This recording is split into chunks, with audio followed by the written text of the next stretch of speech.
টাকা রোজগার করছেন, টাকা রোজগার করার জন্য অনেক কিছু করতে হয়।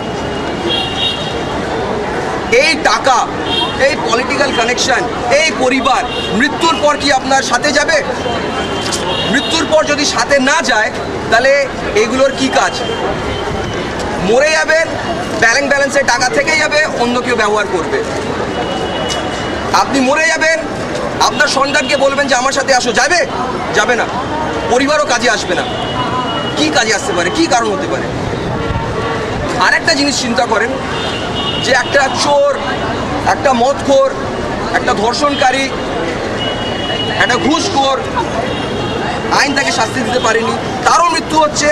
একটি ভালো মানুষ, যে মানুষকে ভালো কথা বলে, ভালো জিনিস বোঝায়, কখনো মিথ্যে বলেনি, কখনো ঘুষ খায়নি, তারও মৃত্যু হচ্ছে। তারা কি সমান? তারা যদি সমান না, এই বিচার তো আপনি করবেন না। এই বিচার কে করবে? কখন হবে বিচার? মৃত্যুর পরে অবশ্যই। কারণ আল্লাহ বলছেন সূরা মুলকে 2 নম্বর আয়াতে, এটা চিন্তা করেন যে এটা ঠিক বলেছে কি ভুল। আল্লাহ বলছেন যে যিনি মৃত্যু দিয়েছেন, যিনি জীবন দিয়েছেন, তিনি আপনার পরীক্ষা নেবেন যে কে ভালো কাজ করে। আসলে পৃথিবীটা হচ্ছে আমাদের টেস্টের জায়গা। আমাদের মূল উদ্দেশ্য হচ্ছে পরীক্ষা। জীবনে আমরা পরীক্ষা দিতে এসেছি এবং আমাদের দেখা হচ্ছে যে আমরা ভালো কাজ করছি না খারাপ। এছাড়া অন্য কোনো কারণ হতে পারে না। যদি মনে করেন এছাড়া অন্য কোনো কারণ আছে, তাহলে সত্যি ইন্না ইনসানা লাফি খুসর, মানুষের সত্যি অনেক ক্ষতির মধ্যে আছে, ভুল পথে আছে। সেটা মৃত্যুর আগে বুঝে নেন। মাইকেল জ্যাকসন মারা গেল, তখন সব প্রিস্টরা বলল, oh Michael Jackson going to heaven, what will fetch Michael Jackson to heaven? His number 1 hits, his break dance. Michael জ্যাকসনের ব্রেক ডান্স কি তাকে স্বর্গে নিয়ে যাবে?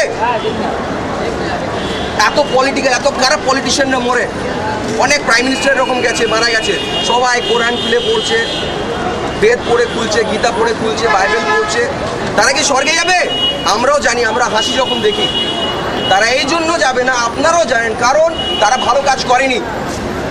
যদি ভালো কাজ করতো তাহলে নিশ্চয়ই যেত। সেই জন্য এটা আপনারাও বুঝতে পারছেন যে আসলে কোরআন যেটা বলেছে যে পৃথিবীতে যিনি আপনার সৃষ্টি করেছেন, যিনি আপনার মৃত্যু দেবেন, তিনি আপনার পরীক্ষা নেবেন।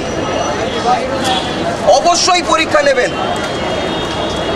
স্কুলে যেরকম পড়ানো হয় তারপর পরীক্ষা নেওয়া হয়, সেরকম আমাদেরও ভালো জিনিস বোঝানো হয়েছে, আমাদের কোরআন পাঠানো হয়েছে এবং অনেক কিতাব তার আগে এসছে।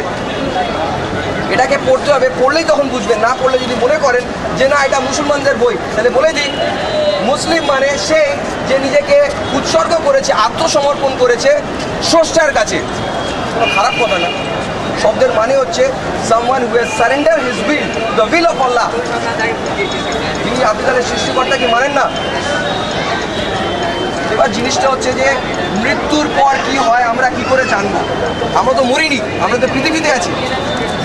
আমাদের জ্ঞান দেওয়া হয়েছে, কারণ জ্ঞান স্রষ্টার কাছ থেকে এসছে এরকম কিতাবে, যে মৃত্যুর পর আবার জাগানো হবে, তোলা হবে, আর প্রশ্ন করা হবে। 3টে প্রশ্ন, খুবই সহজ কিন্তু আসলেই কঠিন। এর উত্তর চিন্তা করুন। আপনার জিজ্ঞেস করা হবে না যে কাকে ভোট দিলেন গত ইলেকশনে। আপনার জিজ্ঞেস করা হবে মান রাব্বুকা, তোমার ঈশ্বর কে, তোমার স্রষ্টা কে। অনেক লোক হয়তো বলবে টাকা, ডলার, পাউন্ড, কারণ পৃথিবীতে যখন বেঁচে ছিল তারা তারই পেছনে ছুটেছে, তারই ওয়ার্শিপ করেছে, তারই ইবাদত করেছে। অনেকে বলবে সচিন তেন্ডুলকার 50 খানা সেঞ্চুরি মেরেছে। না, এগুলো শক্তি যেটা ঈশ্বর দিয়েছে, তারা ঈশ্বর না। ঈশ্বরকে চিনতে হলে ঈশ্বরের ব্যাপারে জানতে হবে, ঈশ্বর কিভাবে পরিচালনা করে সেটা বুঝতে